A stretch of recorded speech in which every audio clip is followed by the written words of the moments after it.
Welcome to this explainer. Today, we're diving deep into a highly specific and honestly totally fascinating philosophical lecture. This source completely reframes South Korea's rapid modernization.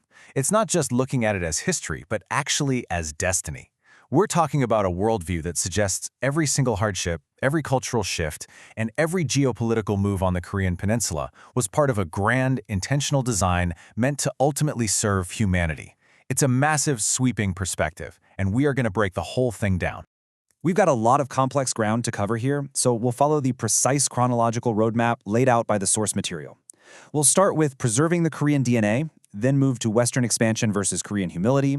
Next up is the post-war knowledge influx, followed by North Korea as a shield. Then we'll look at absorbing global cultures, and finally, the era of cultural business. Okay, Section 1, Preserving the Korean DNA. Let's dive right into where the speaker lays the spiritual foundation for their entire argument about the Korean peninsula. To really get what this lecture is about, we have to grasp this one central concept, Hongik Ingan. The speaker uses this term to describe a very unique type of leader, leaders born and raised specifically on the Korean peninsula with the ultimate purpose of benefiting all of humanity. According to the source, the incredibly harsh 5,000-year history of this region, it wasn't just a random series of geopolitical struggles. No, it was a deliberate, almost alchemical process. The whole point of this grueling history was to serve as an incubator, designed to preserve a very specific DNA capable of producing these global problem solvers. And that brings us to a highly specific demographic claim. Out of the billions of people on Earth, the source posits that a core population of about 30 million descendants was intentionally cultivated in South Korea for this exact purpose. Now, you might be wondering, what makes this specific group so special? Well, the lecture argues that within this population, both men and women were uniquely positioned to gather knowledge together as absolute equals, literally for the first time in human history.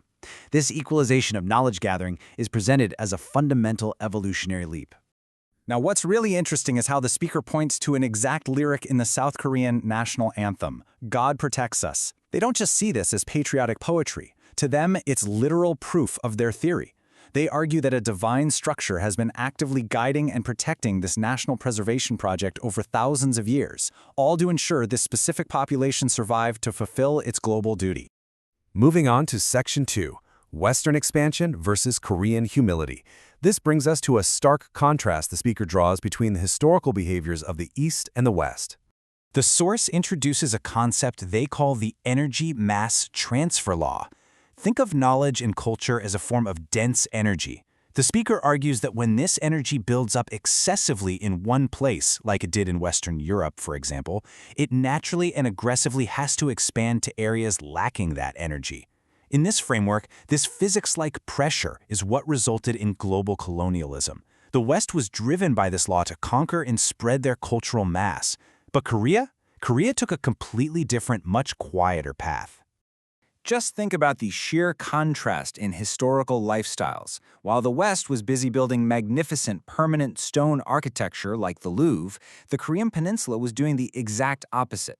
The speaker argues Korea intentionally embraced absolute humility. We're talking living in mud huts, wearing straw shoes, and using lidless, open-air dung buckets for sanitation. Why on earth would they endure that?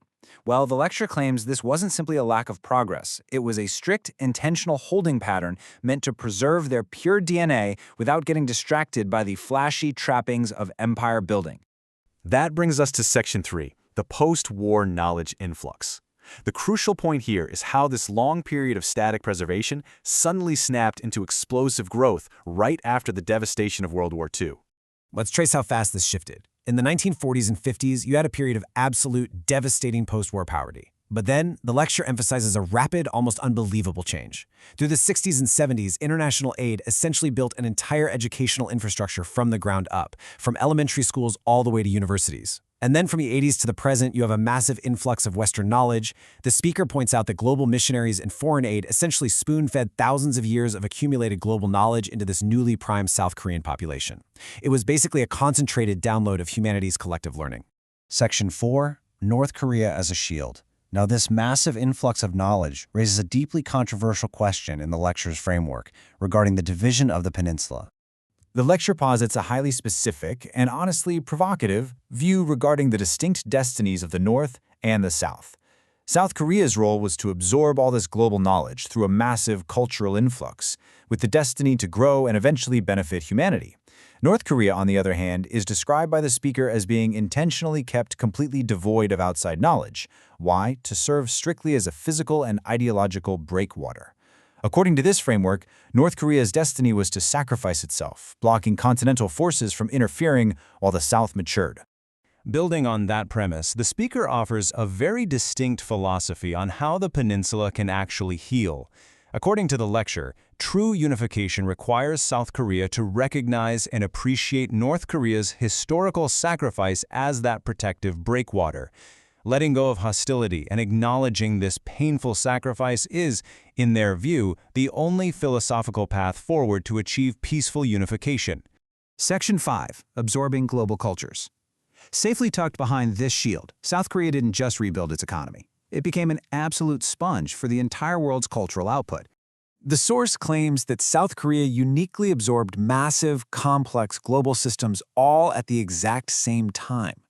We're talking world religions, democratic politics, social welfare concepts, modern education, right down to Western fashion like the business suit. Historically, when massive ideological systems like these clash, it usually results in immense conflict. In fact, the speaker notes that religious differences cause a huge percentage of global wars. Yet, South Korea supposedly absorbed all of these simultaneously, without collapsing into chaos. So what does this all mean for us? Well, the speaker argues that South Korea is essentially humanity's grand testing ground. The ultimate purpose of absorbing all these global cultures wasn't because they were perfect, it was to field test them. The lecture suggests South Korea is meant to deeply experience all the side effects, the inherent flaws, and the weaknesses of these imported systems, so they can finally be identified and corrected for the rest of the world. Which brings us to Section 6, the era of cultural business. This is the ultimate resolution of the speaker's philosophical framework, where all this absorption and testing finally pays off. You can see the destiny the lecture outlines mapped out in 3 clear steps. Step 1 was absorbing those global systems. Step 2 is happening right now, identifying their inherent flaws by experiencing the cultural side effects firsthand.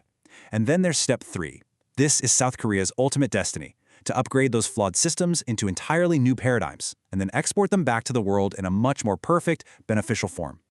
The speaker boldly states we are entering the era of the businessman, but they don't mean a corporate CEO in a boardroom. They mean that things like education, welfare, and culture must stop being mere concepts and transform into highly structured, exportable businesses. The idea is that an education business or a culture business isn't about making a quick buck. It's about creating a refined, upgraded system of living that can be exported globally to actively heal humanity. As we wrap up this explainer, I want to leave you with a final thought. We're seeing South Korean culture exploding globally right now, from music to movies to beauty products. But if we view it through the lens of this lecture, every song, film, or product exported today isn't just entertainment. It's actually a refined cultural business carrying the DNA of a nation destined to benefit humanity. If you look at it that way, how does that shift the way you consume media tomorrow? Think about that the next time you encounter a global cultural export. Thanks so much for joining me on this deep dive, and keep asking the big questions.